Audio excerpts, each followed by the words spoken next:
This spiritual nourishment, you know you have to look after your body. You know it. There are principles in life, aren't there? If you don't exercise, your body will atrophy. Imagine sitting on the couch day after day after day, and the extent of your exercise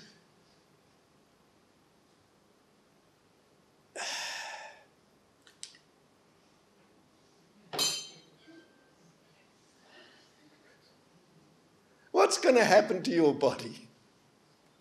You see, there are laws, paka laws. You have to exercise.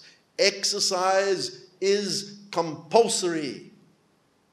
No, it's not. I don't have to exercise. Oh, I should say it's compulsory because there are laws that govern your body, and if you ignore the laws, then suffer. Suffer. If you eat too much, you'll get sick. If you eat too little, you'll get sick. If you sleep too much, you'll get sick. If you sleep too little, you'll get sick. There are laws governing everything. Principles of attraction and repelling, etc., of gravity, and so on. And these laws have to be understood. So feeding your body, eating well, is a law if you want good outcome. Exercising your body if you want health is a law if you want a good outcome. And nourishing your spiritual nature is a law if you want a good outcome.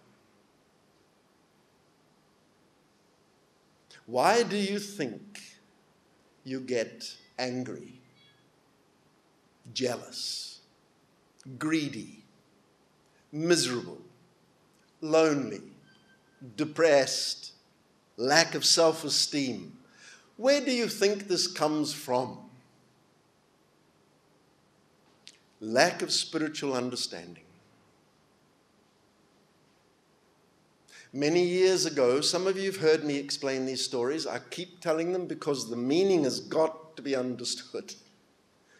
Many years ago, I was crossing a pedestrian crossing in Wellington, New Zealand, where I was born. There was a man in a business suit. He was crossing the pedestrian crossing, and there's a law. You are supposed to be protected when you're on the crossing. Cars have to look out for you. But this particular car coming along chose not to stop.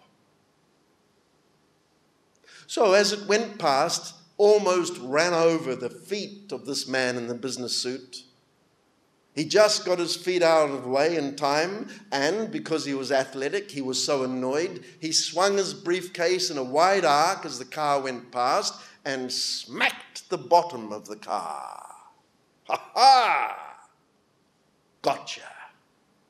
Now, that should have been the end of it. You nearly run me over. I smacked the bottom of your car to show my annoyance. Finished. Not finished at all. The car stopped. A big all-black type rugby player got out of the car. He looked at this man who'd smacked his car with his briefcase. He ran over, picked him up by his lapel suit, lifted him off the ground where his feet dangling like this, ran off the road off into the footpath, and smacked the man back first into a brick wall and held him there and threatened further violence. In the meanwhile, the car was left parked in the street. It was peak hour, cars were banking up, horns were blaring because this car was blocking everybody. Everybody got upset, angry. Over what? What happened? He lost it. They both lost it. Lost it? Yeah, it's called road rage, pedestrian crossing rage, call it what you like. And don't you lose it through the day? Somebody said something to you, something happened to you, the stock market went down, there was cancer in the family or death in the family. Every day we face things and we lose it. We get angry, jealous, greed, frustrated, lonely, misery. There's good days, of course there are. But why do we lose it? And these days we have got to such a point where we say, it's just the way I am. This is me. Sometimes I'm a nice guy. Sometimes I'm an angry guy. I don't mean to get angry, but I do. I apologize in advance. But the Vedas and so on explain. You are a stranger to yourself. You rely on your passport, your birth certificate, your parents, your nationality, the gender of your body to tell you who you are. Who you are.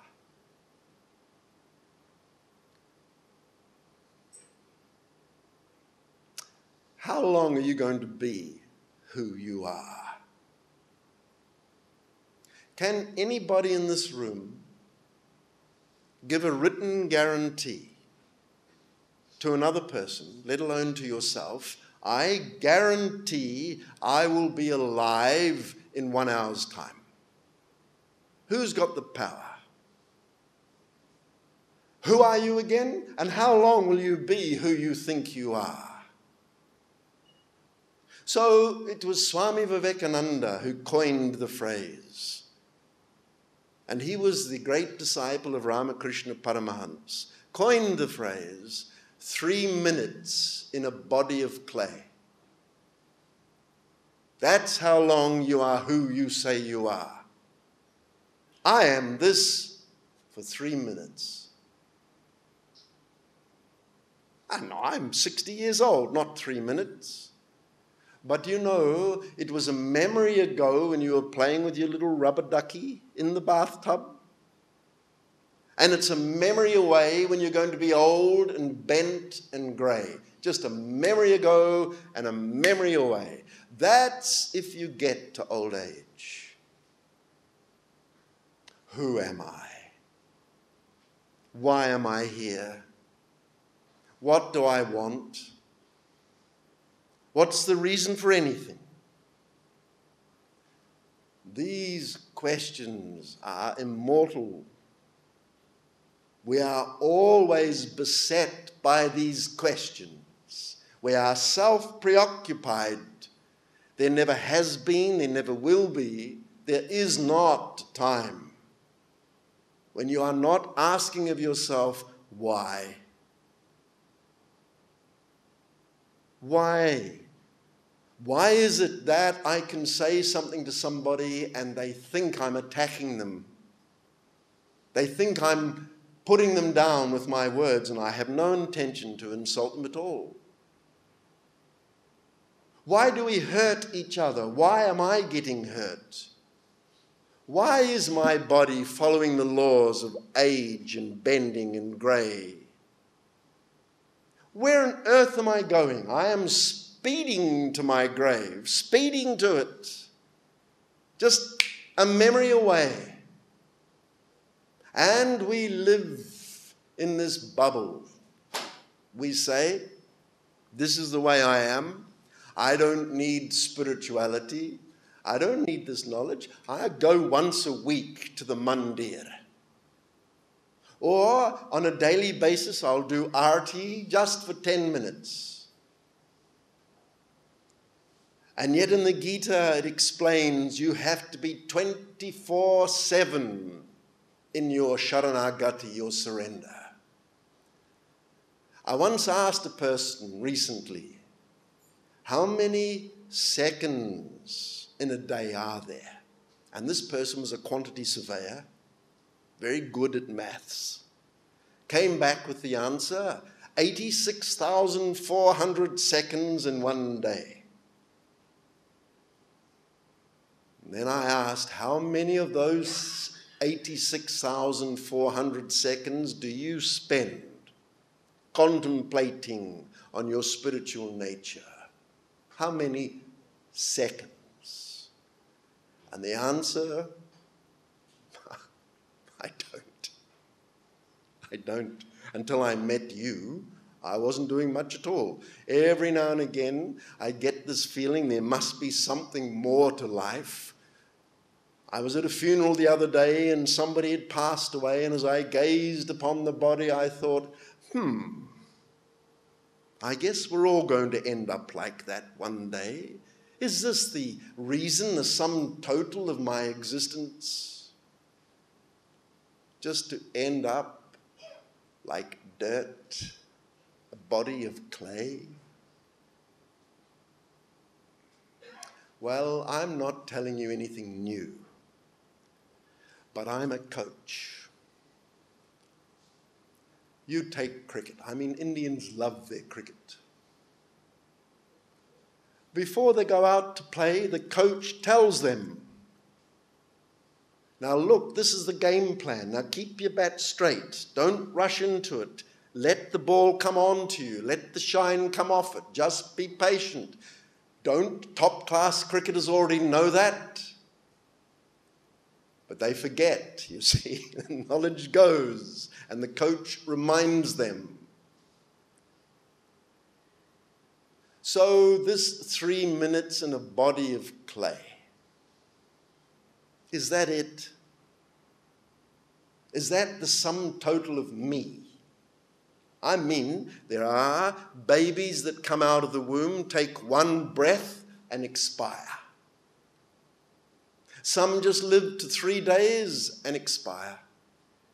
Some maybe we live to 30 years, 60 years, 90 years and expire. Who on earth wants to go to 150? Excuse me. Why can't you talk properly? I got too many wrinkles in my lips. Who wants a 150-year-old body? But who wants to die? No, I don't want to die. Do you want a 150-year-old body? Okay, let's get ridiculous. A 300-year-old body. Eat plenty of carrots. 150, 300 years old. Do you want that body? No, but I don't want to die. Oh, what a riddle is this? Light is traveling through space at 300,000 seconds per 300,000 kilometers per second. Now, if we now know there's 86,400 seconds in one day, multiply that by 300,000 kilometers and see how far light will travel in one day. Now compare your lifespan. 50 years, 60 years, 70 years, 80 years, and finish. Who believes that? Nobody believes it. We say, I'm more than that. I sense it. I feel it. I am more than this. Yeah, but I don't quite know what that might be. So there is a verse in the Gita. Na sato vijite bhavo, na bhavo vijite sattaha. Sattaha. Literally, this verse means that which exists can never cease to exist. Non-exist can never exist. I.e., you have either existence or non-existence. And they can't cross over. Existence cannot become non-existent. Non-existent cannot become existent, according to this quotation from the Bhagavad Gita. What are they talking about? What does this verse mean?